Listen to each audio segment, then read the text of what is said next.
اعوذ باللہ من الشیطان الرجیم بسم اللہ الرحمن الرحیم. عزیزان من، آج جون 1972 کی 25 تاریخ ہے اور درس قرآن کریم کا آغاز سورہ الاعراف کی آیت 142 سے ہو رہا ہے. 7/142.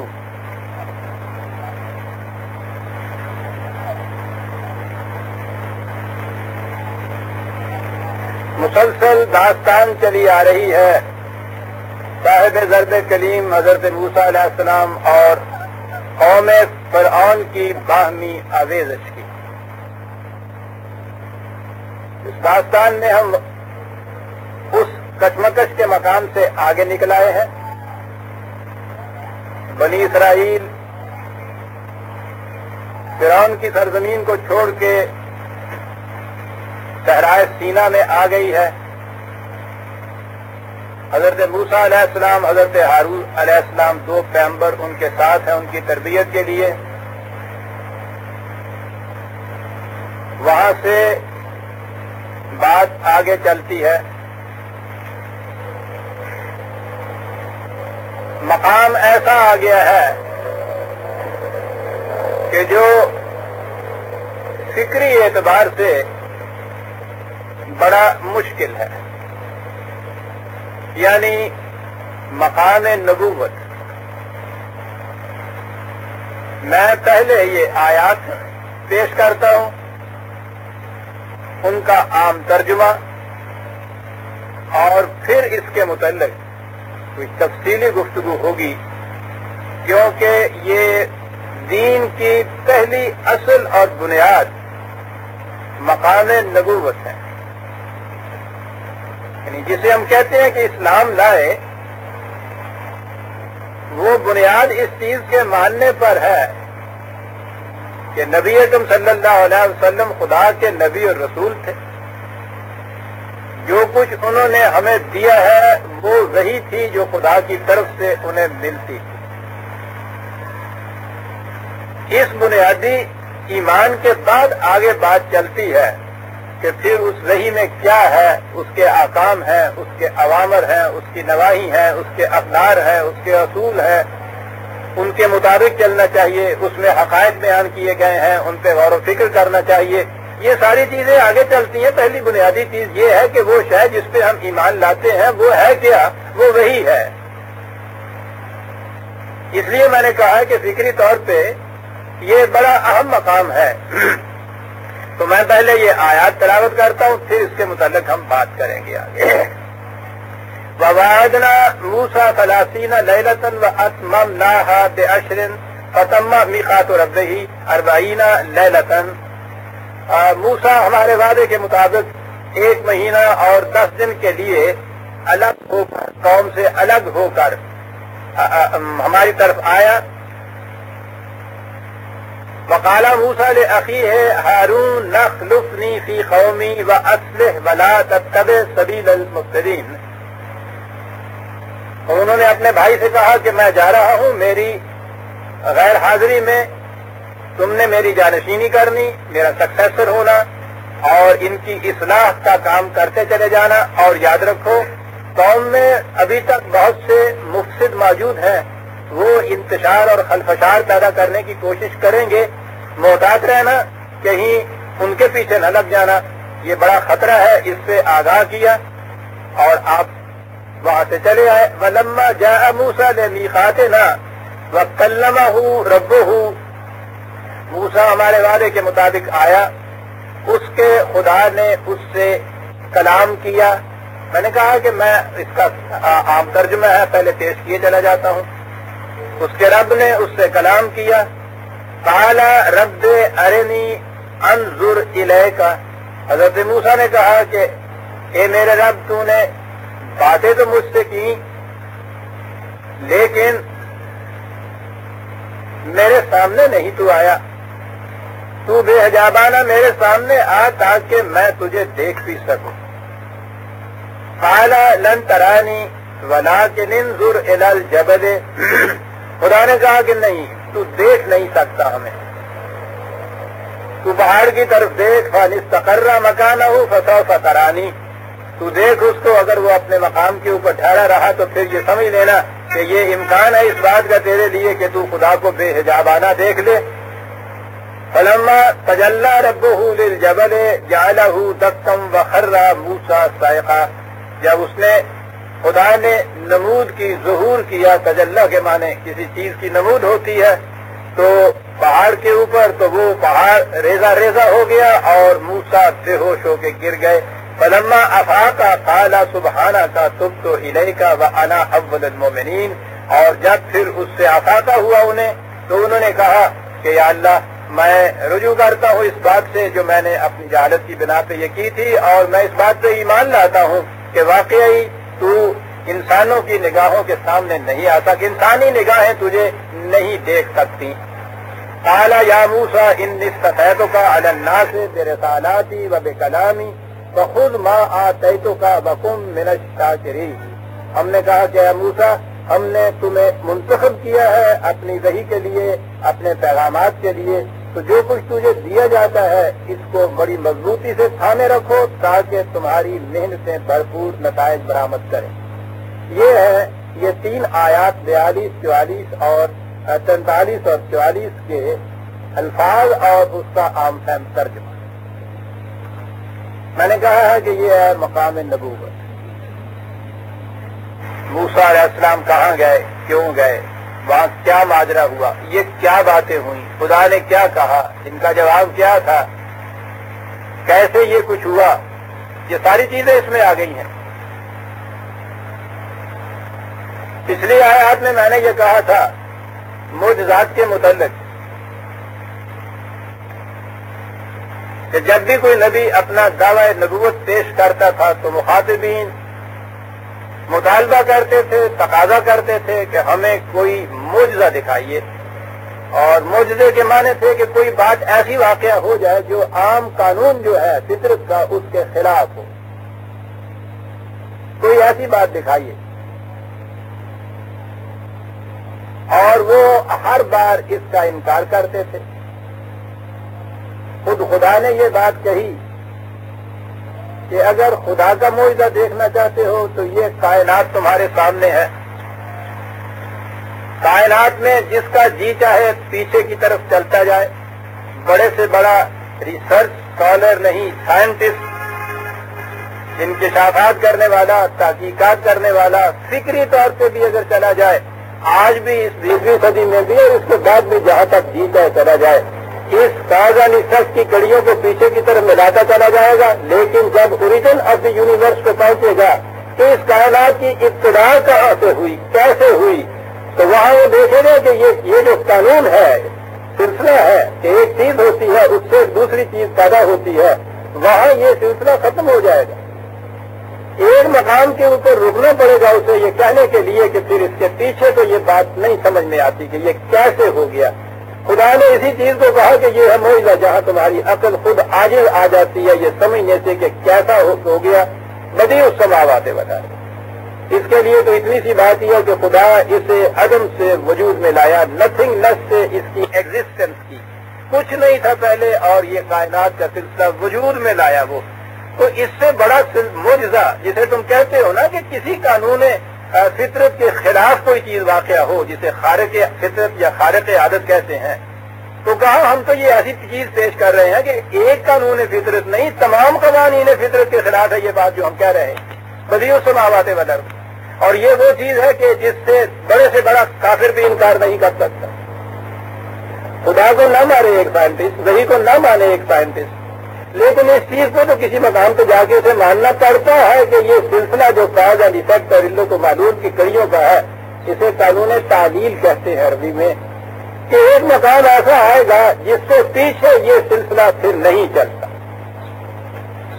تو کہا کہ اسی کا نام تو عجز ہے، عجز فہم یا عجز عقل ہے، اسی کو معجزہ کہتے ہیں۔ یہ کتنا بڑا معجزہ ہے جو ہم دکھا رہے ہیں تمہیں۔ لیکن اس کے بعد جب کائنات وجود میں آ گئی ہے تو پھر یہاں ہم نے قوانین کا سلسلہ قائم کر دیا ہے، علت و معلوم کا، معلول کا، اور اس میں اب تبدیلی نہیں ہم کرتے.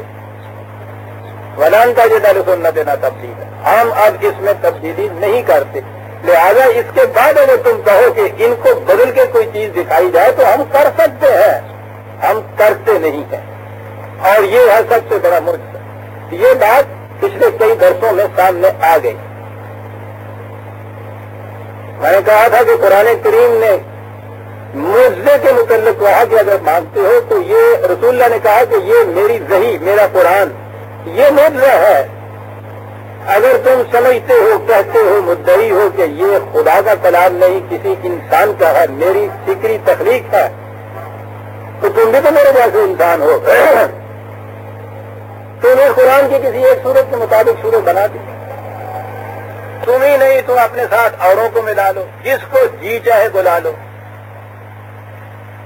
اس کے مطابق مرتب کر کے بتاؤ تمہاری زبان میں ہے، کوئی دوسری زبان نہیں ہے. تم اس زبان کے بڑے مدعی ہو، بڑے بلند آہنگ دعوی کرتے ہو دنیا کے اندر، ٹھیک ہے، تمہاری زبان ہے، تم سب کو دعوت دیتا ہوں. کسے پیش کیا تھا؟ یعنی اپنی وحی کے متن کو پیش کیا تھا، the text of the revelation کو پیش کیا تھا کہ یہ ہے، اور وہ عاجز آ گئے تھے. اور آج تک دنیا اس سے عاجز ہے. یہ چیلنج آج تک کسی نے قبول ہی نہیں کیا. یہ تو پھر بھی وحی کی ٹیکسٹ ہے. سوال یہ ہوتا ہے کہ وحی کی ماہیت کیا ہے، یہ کیسے واقع ہوتی؟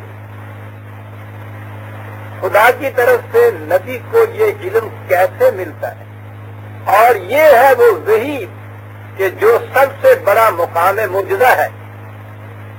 یہ علت اور معلول کے قانون کے تابع نہیں ہے، قطعاً نہیں ہے. یہ ہے وہ بات سمجھنے کی. یعنی اگر ہم یہ تقاضا کریں کہ ہمیں معلوم ہو جائے کہ وحی ہوتی کیسے ہے، تو وہ تو پھر اس قانون علت و معلول کے تابع آئے گی تو بات سمجھ میں آئے گی. اس لیے کہ ہمارا ذہن تو سمجھ ہی وہ چیز سکتا ہے. اور اگر یہ اس قانون کے تابع نہیں ہے تو ہم فکری طور پہ یہ سمجھ نہیں سکتے کہ یہ کیسے ہوتا ہے. اسے کہتے ہیں وحی کی کنہ، ماہیت اور حقیقت کیا ہے، ہوتی کیسے ہے، ملتی کیسے ہے. یہ کیسے کی بات تو نبی کے سوا کوئی دوسرا نہیں بتا سکتا، اور نبی بھی بتا نہیں سکتا. وہ یہی بتاتا ہے کہ مجھے یہ وحی ملی ہے. یہ وہ مقام ہے جہاں میں نے کہا کہ ہمیں ایک معجزے پر ایمان لانا پڑے گا. یعنی ایک ایسی بات پر جو ہمارا طریق جو ہے، ہمارے ہاں کا جو رائج قانون ہے، فکری طور پہ جو ہم بات سمجھتے ہیں، جو اس کے خلاف ہے ایک چیز، اور ہم فکری طور پر اسے سمجھ نہیں سکتے. یہ ہے معجزہ. اسے تو ماننا پڑتا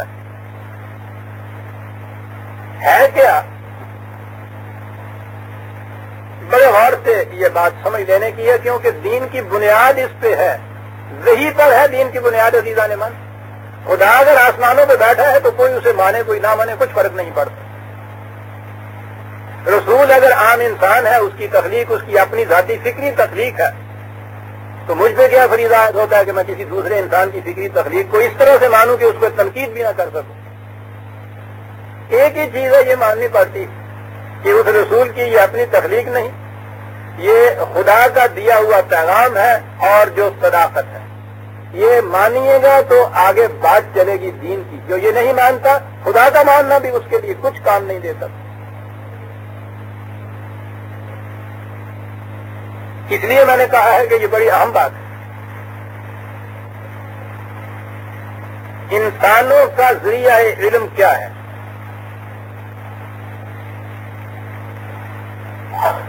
مثلا کہیں گے کہ صاحب پرویز صاحب کو بڑی معلومات حاصل ہے، بڑی علم ہے.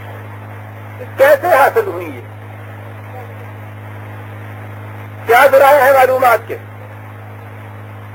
قرآن کریم نے تو 3 لفظ اس کے لیے کہہ دے اور جامعیت سے سمٹا کے رکھ دی ساری بات ہوتی. سمع اور بصر اور فؤاد. یہ حواس، سینسز، اور ایک وہ شے کہ جسے آپ مائنڈ کہتے ہیں، فکر انسان، ایک ایسی قوت کہ جو سینسز کے ذریعے جو معلومات اندر پہنچے ان پہ غور و فکر کرنے کے بعد کسی نتیجے پہ پہنچے. میرا کان ایک آواز سنتا ہے، کان نہیں مجھے کچھ بتاتا، وہ آواز ہے جو آگے منتقل کرتا ہے کسی مقام پہ. آج تک یہ معلوم نہیں ہوتا تھا کہ وہ مقام کیا ہے. انسان کے اپنے جسم کے متعلق اسے مائنڈ کہا جاتا ہے، مائنڈ کے متعلق کچھ نہیں بتا سکتا کوئی کہ ہوتا کیا ہے. یہ بہرحال میں اس لباس میں نہیں پڑھتا. کہیں یہ آواز پہنچتی ہے اندر اور وہاں سے یہ فیصلہ ہوتا ہے کہ یہ گولی کی آواز. ہم نے تو چونکہ عام طور پہ یہ عام کھٹکا آہٹیں اور اس میں گولی کی آواز سنی ہے، اس لیے ہم گولی کی آواز کیا دیتے ہیں. یہ فوجی جو ہیں وہ تو اس آواز سے یہاں تک بتا دیتے ہیں کہ ویپن کس قسم کا ہے. اندر سے ایک چیز آتی ہے کس قسم کا، اس کے بعد ایک چیخ ہمارے کان میں آتی ہے، وہ وہاں پہنچتی ہے اس مقام پہ، وہ کہتا ہے یہ تو فلاں کی آواز مجھے نظر آتی ہے. اگر وہ عام انسان کی آواز ہے تو وہ یہ سمجھتا ہے کہ کسی انسان کو گولی لگی، یہ چیز ہو گئی. اگر وہ آواز ایسے انسان کی ہے جو ہمارا عزیز ہے تو اندر سے ایک اور جذبہ بیدار ہوتا ہے کہ اٹھ کے ہم بھاگتے ہیں کہ ہمارے فلاں عزیز کو گولی لگی.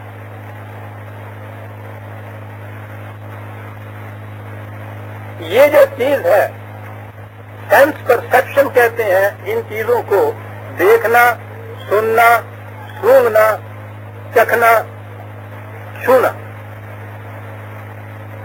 اندھیرے میں سرسراہٹ سے معلوم ہو جاتا ہے کہ کوئی جانور چل رہا ہے. ہم وہ اندھے یا ہم بھی کسی چیز کو یوں چھو کے بتا دیتے ہیں یہ ابھی میز ہے، یہ پنکھا ہے. یہ ذرائع ہیں معلومات کے ہمارے.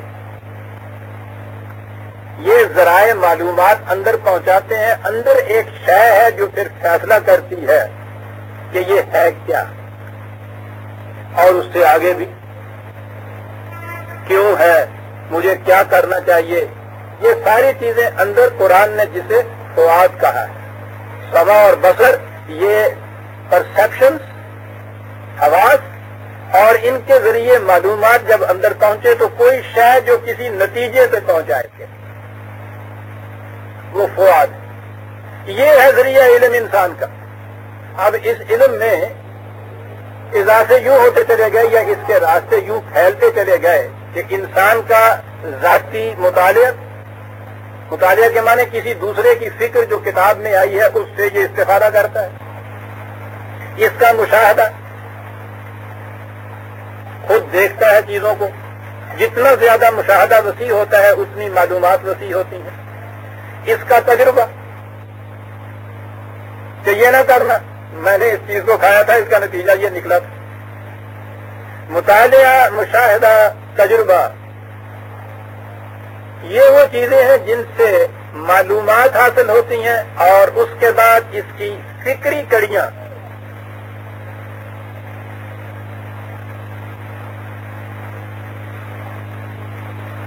وہ اسے کسی نتیجے پہ پہنچاتی ہیں.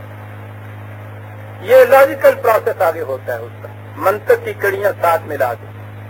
وہ جس کسی کی بات پہ ہم ہنس دیتے ہیں نا، جسے کہتے ہیں لطیفہ بن گیا، وہ ہوتا یہ ہے اس میں کہ وہ معلومات تو اس کو ٹھیک پہنچتی ہیں، یہ جو منطق کی کڑیاں ہوتی ہیں نا اس میں سے ایک کڑی غلط ہو جاتی ہے.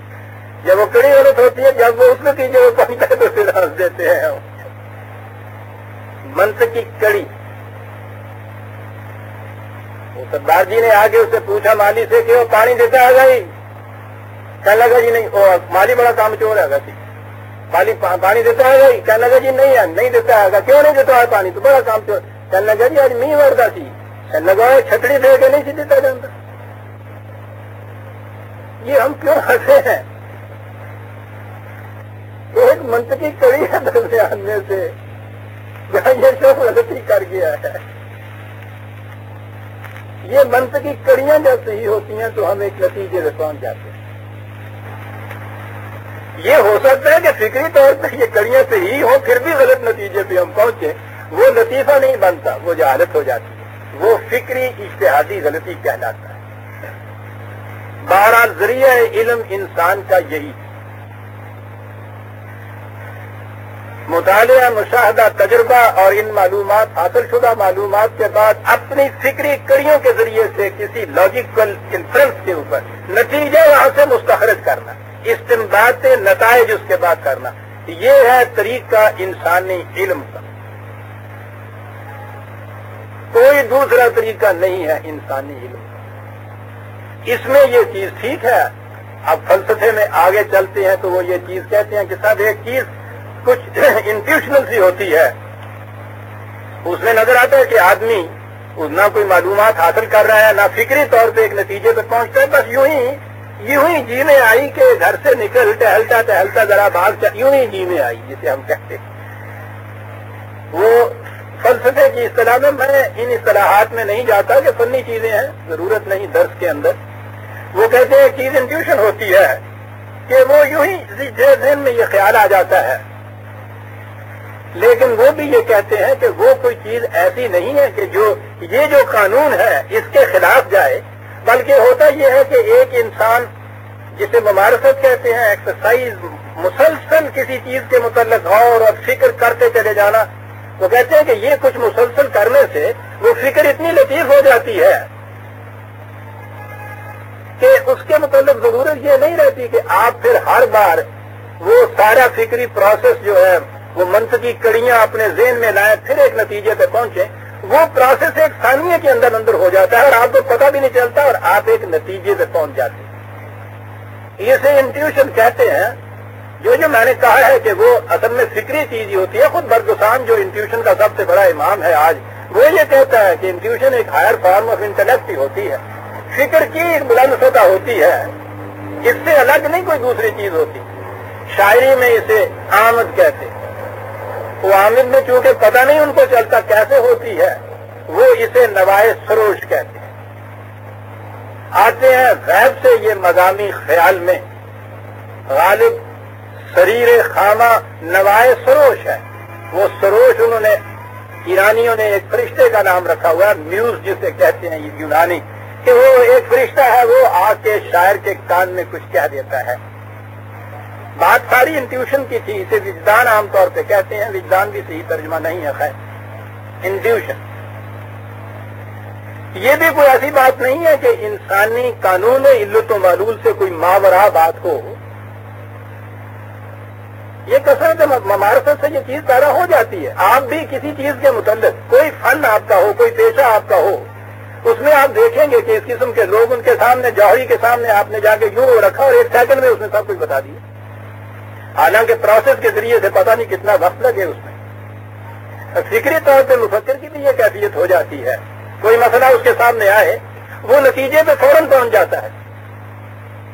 اسے ابتدا میں اس نتیجے تک پہنچنے کے لیے کئی کڑیاں آپس میں مربوط کرنی پڑتی تھی، لیکن آہستہ آہستہ ممارست سے، مداولت سے، فہم ایکسرسائز سے یہ ایک اس قدر لطیف ہو جاتی ہیں یہ قوت نتائج اخذ کرنے کی کہ وہ فوراً کسی نتیجے پہ پہنچ جاتی ہے. اور یہ تو آپ احباب کا بھی تجربہ ہوگا،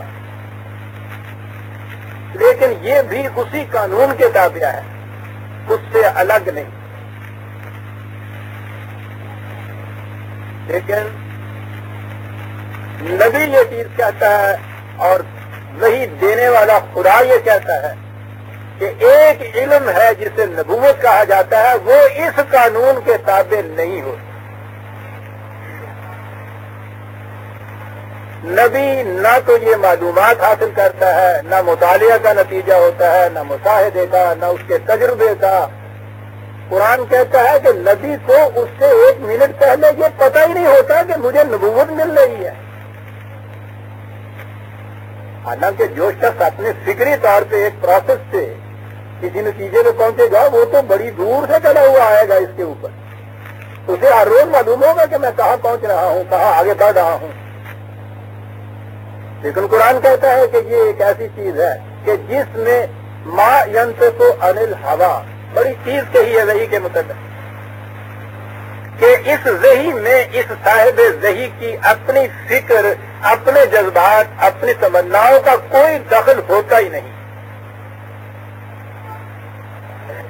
ہماری جتنی بھی نطق ہے، ہم جو بات کرتے ہیں، اس میں ہماری فکر بھی شامل ہوتی ہے، ہمارے جذبات بھی شامل ہوتے ہیں. لیکن وہ کہتا یہ ہے کہ نبی جو بات کہتا ہے اس میں اس کی اپنی فکر و جذبات قطعاً شامل نہیں ہوتے. وہ یہ ایک طریقے علم ذریعہ علم ہے کہ یہ جو قانون ہم نے ابھی تک ڈسکس کیا ہے انسانی اقتصاد علم کا، یہ اس سے بالکل الگ، اس کے خلاف ہوتا ہے. خود نبی نہیں بتا سکتا یہ کیسے ہوتا ہے.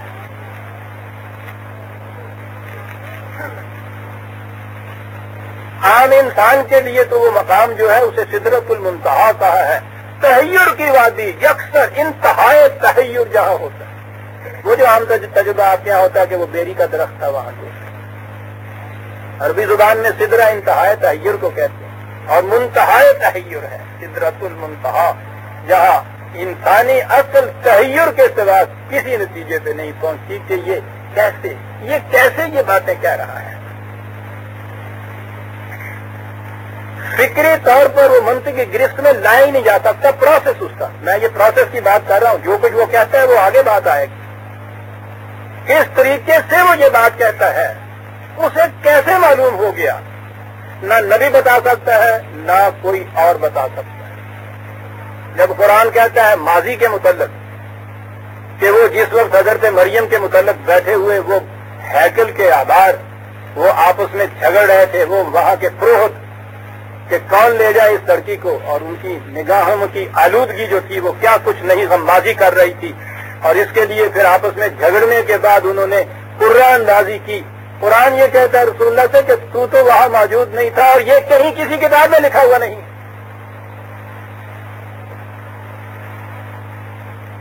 تو وہ جتنے بھی ذرائع تھے وہ علم کے، یہ ان کے الرغم ایک چیز دی گئی، ماضی کی بات، مستقبل کی بات لیجیے. ماضی کے متعلق تو بہرحال کہیں کہا جا سکتا کہ صاحب کہیں ہوگی کہیں سنی ہوگی. مستقبل کے متعلق حضور کی وحی میں یا قرآن کریم میں جو کچھ ہے وہ اگر میں آپ کے سامنے لاؤں تو وہ تو ایک پورا ذخیرہ بن جائے گا. لیکن میں صرف ایک مثال آپ کو دینا چاہتا ہوں 1400 سال پہلے کی.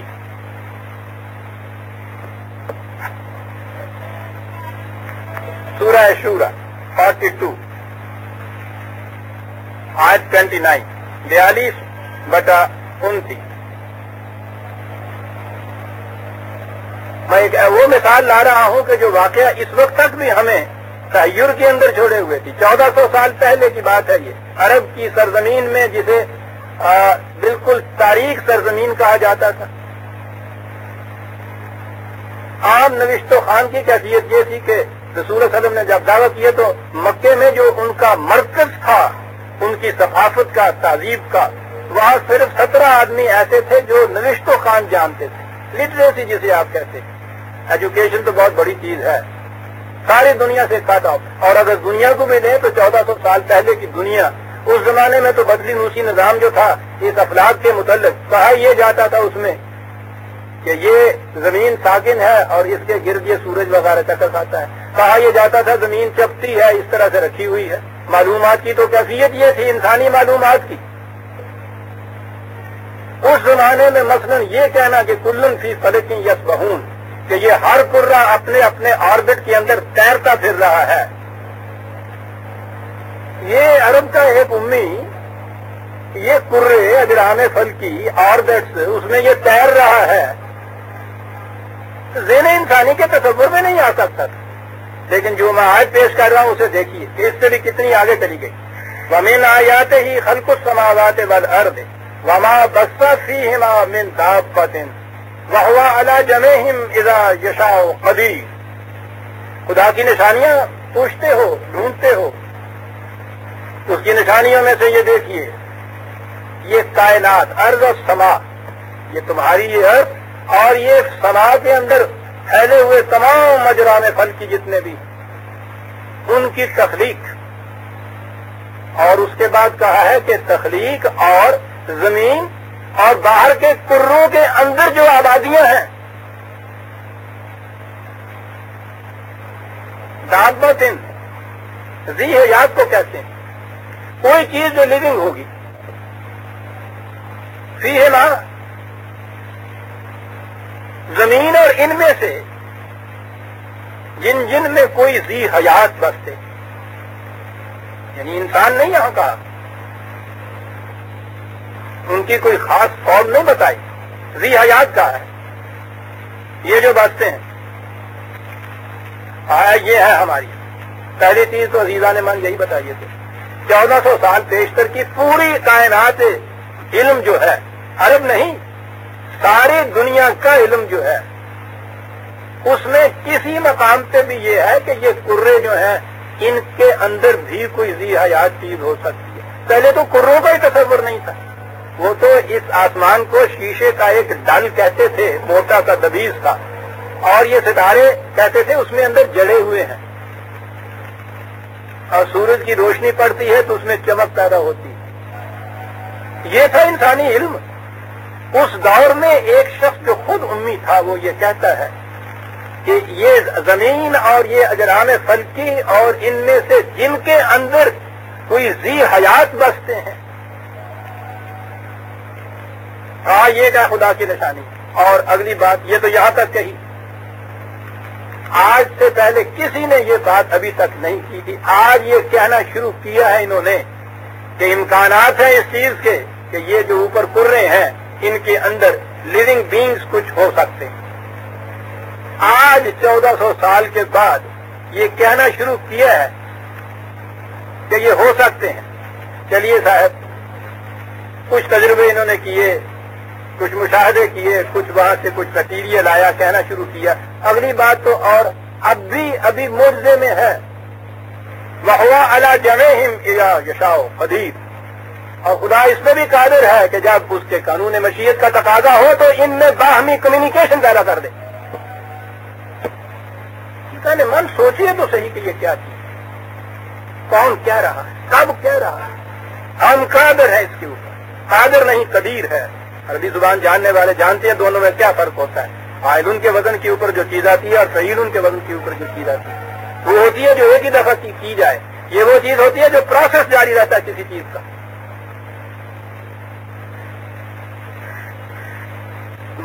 جب بھی یہ قانون فطرت ہمارے قانون کے مطابق یہ چیز ہوگی اس وقت اس کے اوپر بھی ہم قادر ہیں یہ کہ ان کو ملا دیں آپس میں، کمیونیکیشن ان کے ہاں ہو جائے.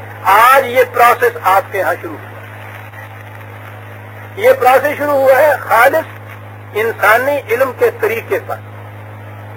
پہلے انہوں نے یہ امکانات لیے کہ یہاں سے انسان کس طرح یہ ایٹماسفیئر کی کشش سے اوپر جا سکتا ہے، پھر یہاں سے کس طرح سب سے قریب ترین کرہ جو ہے چاند وہاں تک پہنچ سکتا ہے. یہ ساری چیز جتنی بھی ہے یہ قانون علت و معلول کاز اینڈ ایفیکٹ کی کڑیوں کے ساتھ ساتھ ہے. یہاں کڑیاں ملائیں اس نتیجے پہ پہنچے کہ وہاں پہنچا جا سکتا ہے فکری طور پہ. پھر اس کے بعد ایکچولی وہاں پہنچے، وہاں سے کچھ میٹر لیا، اس کو نیچے لا کے پھر فکری طور کے اوپر ان کو اینالائز کیا، اس کا تجزیہ کیا، پھر فکری طور پہ کچھ نتیجوں پہ پہنچ رہے ہیں کہ یہ کیسے وجود میں آیا. وہیں سے فکری طور پہ اس نتیجے پہ پہنچے کہ اگلے کسی اگر کرے کے اوپر چلا جائے، مریخ کے اوپر جیسا کہ آپ یہ کہہ رہے ہیں وہاں جایا جائے. خود چاند کے متعلق تیسری یا چوتھی تحقیق جو ہوئی ہے، نیچے سے جو لے کے آئے ہیں وہ پتھر، ان کے متعلق تحقیق ہے کہ ان میں نمی نظر آئی ہے ہمیں. اور قرآن نے یہ بات، عزیزان من عجیب چیز ہے، ایک اور قرآن کی سنی، اس نے یہ کہا تھا 1400 سال پیشتر وجعلنا من الماء کل شیء حی. یاد رکھو جہاں نمی ہوگی وہاں امکان ہوگا کسی لیونگ چیز کا.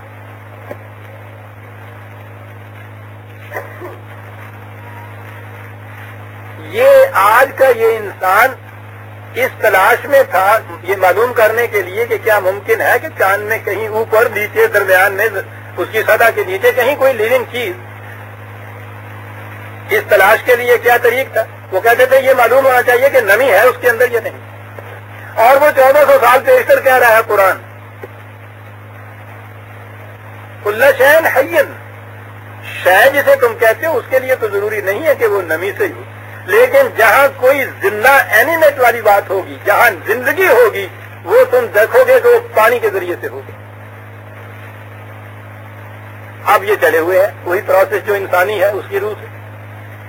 یہاں نہیں ہے مریخ کے متعلق یہ ذہن میں آ رہا ہے کہ ویپرز ہیں, بخارات ہیں, ہو سکتا ہے وہاں اس کے پیچھے چلے. یہ طریقہ جو ہے یہ تو سارا انسانی علم حاصل کرنے کا طریقہ, کاز اینڈ ایفیکٹ کا طریقہ, علت و معلول کا طریقہ, تجربے, مشاہدے, مطالعے کا طریقہ, سائنٹیفک تجزیات کا طریقہ, یہ سارا پرسیپچول اور کنسیپچول نالج جسے آپ کہتے ہیں, حواس کے ذریعے معلومات حاصل کرنا, فکر کے ذریعے سے نتائج پہ پہنچنا, یہ ساری چیز انسان کے دائرے کے اندر ہے, علت و معلول کے اندر ہے. لیکن ایک شخص 1400 سال پیشتر کے زمانے میں عرب میں بیٹھا ہوا یہ کہتا ہے کہ ان اجرام میں سے ایسے ہو سکتے ہیں جن کے اندر لیونگ بینگز ہوں, اور یہ ہو سکتا ہے کہ کوئی ایسا زمانہ ہے جس میں آپس میں ان کی کمیونیکیشن پیدا ہو جائے. بتائیے کہ یہ شخص, یہ جو عام طریق ہے علم کا اور نتیجے پہ پہنچنے کا, وہ کون سا طریقہ ہے جس سے یہ اس نتیجے پہ پہنچے؟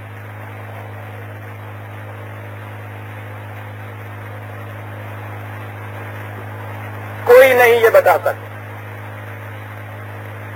خود اس سے بھی پوچھئے بعد میں تو وہ یہ نہیں بتا سکے گا کہ میں نے اس طرح سے یوں یہ مسالہ جوڑا, اس طرح فکر کیا, اس طرح سے پھر میں اس نتیجے پہ پہنچا. قطعاً نہیں. وہ کہتا مجھے پتہ نہیں, مجھے یہ علم دیا گیا ہے, میں نے وہ تم تک پہنچا دیا. یہ جو ہے عزیزان من طریق علم, اسے نبوت کہتے ہیں.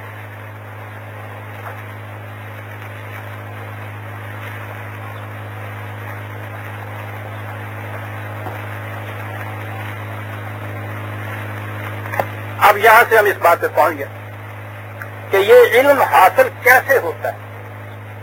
میں نے عرض کیا کہ یہ بات تو انسانی فکر کی ہے ہی نہیں. جس طرح انسانی فکر قطعاً نہیں بتا سکتا کہ یہ کائنات عدم سے وجود میں کیسے آ گئی, نتھنگ نیس سے یہ اتنا عظیم سلسلہ کارگاہ کیسے پیدا ہو گیا, جیسے یہ نہیں کہہ سکتا, ویسے فکر انسانی یہ نہیں بتا سکتا کہ ایک شخص کو یہ علم کیسے حاصل ہو گیا. وہ شخص خود نہیں بتاتا. وہ کہتا ہے انا بشر مثلکم یوں آ رہی ہے, مجھے وحی کے ذریعے سے یہ معلومات دی جاتی ہیں, اور جب وہ معلومات میں تم تک پہنچاتا ہوں تو میں دیکھتا ہوں میں تو تمہاری جیسا انسان ہوں.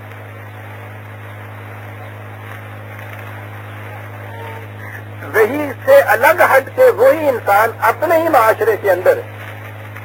وہ آپ دیکھیے تو آپ کے یہاں یہ روایات موجود ہیں کہ ایک طریقہ تھا وہاں کھجوروں کے سے پھل حاصل کرنے کا.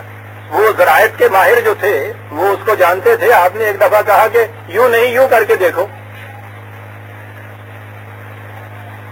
تو انہوں نے یہ سمجھ کے, بہرحال وہ تو حضور کی پوزیشن مقام تو اتنا بلند تھا, انہوں نے اس کے اوپر تنقید ہی نہ کی, انہوں نے اس طرح سے کیا کھجوروں میں پھل ہی نہ آیا. تو انہوں نے کہا کہ یہ کیا, آپ نے کہا کہ بھائی میں بھی تمہارے جیسا ایک انسان ہوں, میں نے اندازہ لگایا تھا قیاس تھا میرا کہ ایسا کرنے سے ایسا ہوگا, تجربے نے بتایا کہ قیاس غلط تھا, وہ غلط ہے, اسی طریقے سے کرتے. انا بشر مثلکم, یہ بشر مثلکم کی کیفیت یہ ہے کہ 1400 سال پہلے یہ بتا رہا ہے کہ ان کروں کے اندر آبادی ہو سکتی ہے, اور ایسا دور آ سکتا ہے کہ یہ ان میں کمیونیکیشن پیدا ہو جائے. کھجوروں میں گابا لگانے کے متعلق تو اس کو غلطی لگ جاتی ہے. قیاس ہے, وہ بشر مثلکم ہے. اور جو وہی آتی ہے تو وہ یہ بات بتا رہا ہے صاحب, جو 1400 سال تک اس آیت کے متعلق کسی کا ذہن ہی نہیں جاتا تھا کہ یہ کیا گیا ہے قرآن. اور یورپ والے جو تھے وہ ان کا چوادر تھا, وہاں کا پادری تمسخر اڑاتا تھا. کیوں؟ وہ فکری طور پہ اس چیز کو سمجھتا تھا, اور فکر انسانی کو بھی یہاں تک پہنچا نہیں. یہ ہے نبوت. میں نے کہا تھا کہ اگر معجزے کا تقاضا ہو تو جیسا قرآن نے کہا کہ یہ ہے معجزہ, یہ ہے معجزہ, یہ انسانی پروسیس جو علم حاصل کرنا کا ہے, اس سارے طریق کے اگر رغم ایک چیز ہے جس سے یہ علم حاصل ہوتا ہے. اس علم حاصل ہونے کے بعد جو کچھ اس کے کنٹینٹس تھے جو متن ہے اس کا، جو دیا ہے اس نے، اس کے قدم قدم پہ کہتا ہے کہ عقل و فکر سے اس پر غور کرو. یعنی اب جو دیا ہے نا، یہ کوئی موزے والی بات نہیں کہ نہیں بھائی تم اس کو عمل کرو، بات تمہاری سمجھ میں آئے گی نہیں، کیونکہ نہ تو یہ سمجھ اور فکر اور عقل کے ذریعے سے ملا، نہ عقل اور فکر کے ذریعے سے تم اسے سمجھ سکتے. اسے ملا بھی ایسا، ایسے ہی تم اس کو کرتے بھی ایسے جو قتل. وہ کہتا ہے کہ اسے آپ فکری طریقے کے اوپر سمجھنا چاہیے، کیونکہ جو کچھ اس میں ہم نے دیا ہے وہ انسانی فکر کا جو طریق ہے بالکل اس کے مطابق پورا اترے گا. اس میں ہر چیز اب قاعدہ ریسرچ کے مطابق بیان کی گئی ہے. کیا بات. ادھر تخلیق کائنات کا آغاز، وہ یہ جتنا بھی پروسیس ہے creation and cause and effect کا، اس کے اللہ رحم ایک معجزہ، لیکن پوری کائنات اسی کاز اینڈ ایفیکٹ علت و معلول کے قاعدے کے اندر. ادھر وہی اسی طرح سے کاز اینڈ ایفیکٹ کے سارے قاعدوں کو توڑتی ہوئی ایک ذریعہ علم وحی کے ذریعے سے جو ملا وہ خالصتاً کاز اینڈ ایفیکٹ کے قاعدے کے مطابق فکری طور پہ سمجھنے کے قابل. اللہ اکبر.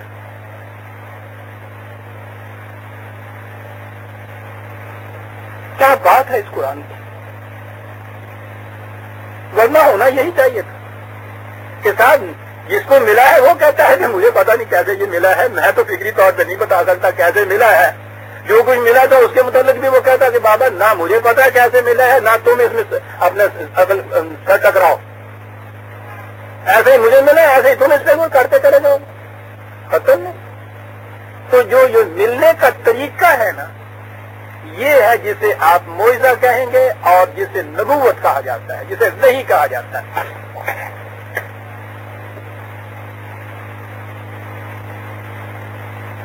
یہ سمجھنے کی جتنی کوششیں کی جائیں گی کہ یہ طریقہ کیا تھا، کیسے ملتا تھا، سارے بیکار ہیں، احمقوں کا کام ہے. وہ جو چیز انسانی فکری طریق کے مطابق ہی نہیں ملی، فکری طریق پہ سمجھنا کہ کیسے ہوا تھا، اس سے زیادہ ناظر کیا ہو سکتی.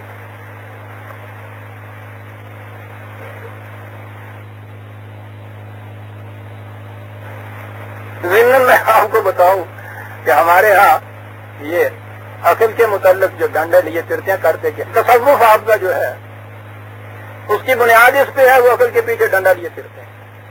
ان کا دعویٰ یہ ہے کہ کالے استدلالیاں کیوں بھی ہوا، عقل کی کوئی دلیل ایسی نہیں جو محکم ہو، جو ماننے کے قابل ہو. یہ ہے ان کا دعویٰ.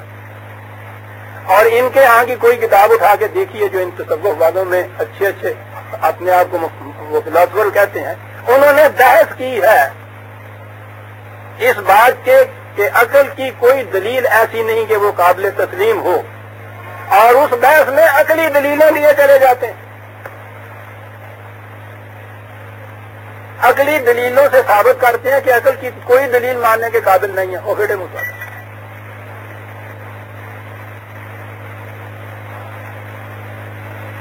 نبوت کے متعلق بنیاد یہ ہے کہ انسانی فکری پروسیس یا جو طریقہ ہے یہ اس کا آؤٹ کم نہیں ہے، اس سے یہ نہیں ملی، اس سے ماورا ہے.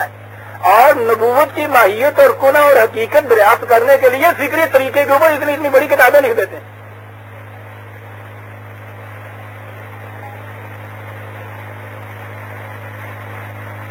اور اس میں اب بحث کی بھی مزید گنجائش اس لیے نہیں کہ نبوت آخری مرتبہ دینے کے بعد کہہ دیا خاتم النبیین.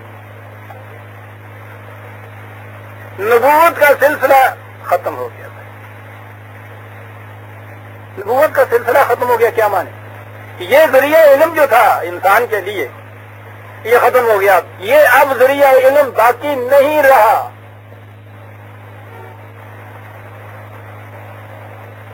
اب انسان اگر کوششیں کر کے کہے کہ نہیں صاحب کوئی بات نہیں، ہم کو ریت کے کھود کے پرانے آثار قدیمہ بھی تو نکال لیتے ہیں، موہنجو دارو کے آثار نکال لیتے ہیں، نہیں ہم کھود کے کچھ نکالیں گے اس ذریعے کو. حماقت ہے. کہا یہ گیا تھا کہ تمہارا یہ فکری طریق تھا ہی نہیں. وہ تو ہم فکری طریق کے خلاف کسی کو یہ علم دیتے تھے، ہم نے کہہ دیا کہ اب ہم نہیں دیں گے کسی کو علم. تو تم کیا کرو گے؟ وہ کہیں گے لے نہیں دیں گے، دے لیں گے کسا نہیں دیں گے چلا ڈنڈے پہ دور لائیں گے. آ گیا نا پنجاب کے نبی. اندازہ لگائیے عزیزان من، بنیادی چیز میں آپ کو سمجھاتا ہوں، مجھے اس میں مناظروں کی ضرورت نہیں ہے، اگر یہ بنیادیں سمجھ لی جائیں تو آگے بات یوں ہی صاف ہو جاتی کہ یہ خاتم النبیین وہاں ہے لکھا ہوا. اچھا جی، وہ خاتم جی تے کی زبر کے ساتھ ہے، اس کے معنی مہر کے ہوتے ہیں.